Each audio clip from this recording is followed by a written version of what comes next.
கோரளைப்பற்று வாழைச்சேனை பிரதேச சபையின் வட்டார எல்லைகளின் எல்லை நிர்ணயத்தை அடையாளப்படுத்தும் முகமாக வட்டாரத்தின் பெயர் பொறித்த ஸ்டிக்கர் ஒட்டும் நடவடிக்கையை பிரதேச சபையின் நிர்வாகம் முன்னெடுக்கப்பட உள்ளதாகவும் அதனை ஒருபோதும் ஏற்றுக்கொள்ள முடியாது என்றும் பிரதேச மக்கள் இச்செயற்பாட்டில் விழிப்பாக இருக்க வேண்டும் என கிழக்கு தமிழர் கூட்டமைப்பின் கோரளைப்பற்று பிரதேச சபை உறுப்பினர் தனபாலசிங்கம் நிறுவலன் நேற்று இடம்பெற்ற ஊடக சந்திப்பில் கருத்து தெரிவித்தார்.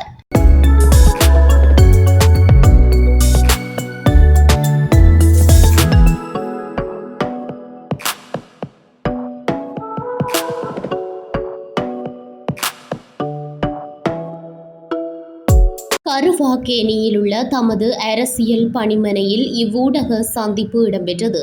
அவர் ஊடகங்களுக்கு குறித்த விடயம் தொடர்பாக தெரிவிக்கையில், கோரளைப்பற்று பிரதேச சபையின் வருமானத்தை மேலும் அதிகரிக்கும் முகமாக கோரளைப்பற்று பிரதேச சபையின் சகல வட்டாரங்களையும் மையப்படுத்திய எல்லைகளில் ஸ்டிக்கர் ஒட்டுவது தொடர்பாக கடந்த சபை அமர்வில் தீர்மானம் எடுக்கப்பட்டுள்ளதாகவும் இந்நடவடிக்கையை நடைமுறைப்படுத்துவதில் நிர்வாக சிக்கல் நிலை உள்ளதாகவும் பிரதேசத்தின் சில வட்டாரங்களுக்கு குறித்த விடயம் பொருத்தமற்றது எனவும் தெரிவித்தார். குறித்த விடயத்திற்கு சபையில் தமது எதிர்ப்பை தெரிவித்த போதிலும் ஆளும் கட்சியை சேர்ந்தவர்கள் கவனத்தில் கொள்ளவில்லை என்று கூறினார். இந்நடவடிக்கையானது தமிழரசு கட்சியானது ஸ்ரீலங்கா முஸ்லிம் காங்கிரஸ் கட்சியின் பாராளுமன்ற உறுப்பினர் MLA M ஹிஸ்புல்லாவுடன் இணைந்து இந்நடவடிக்கையில் ஈடுபட்டுள்ளதாக கருத்து தெரிவித்தார்.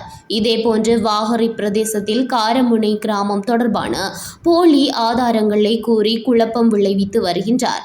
இவ்வாறான செயற்பாடுகளை வன்மையாக கண்டிப்பதாக மேலும் தமது கருத்துக்களை முன்வைத்தார்.